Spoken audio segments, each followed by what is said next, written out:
it's still not going to get to the penny.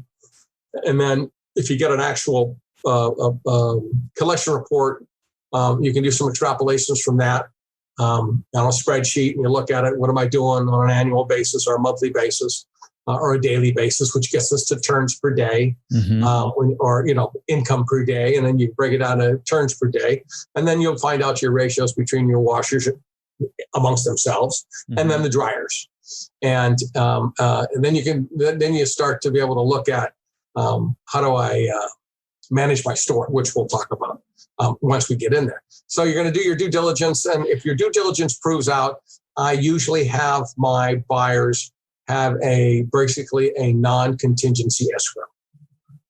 Most contracts now require you to forfeit your deposit if you quit for no legitimate reason. The challenge with that is, of course, that the seller has to agree to it, and the seller has to sign off on it, or you won't get your money back.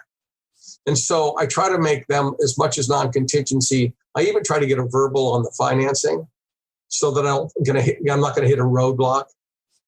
And then I try to get a feel for the lease assignment. And that would be the only thing that would be a hiccup in my deal, which would be basically, look, that money's not going to get forfeited if you can't get a lease assignment. And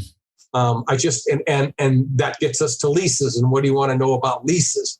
And as a quick note, I ran into one today where the lease, and this is just absolutely ludicrous.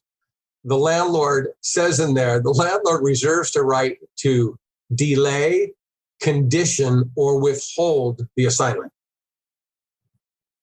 Well, isn't that a doozy? Well, that just holds everything up. I mean,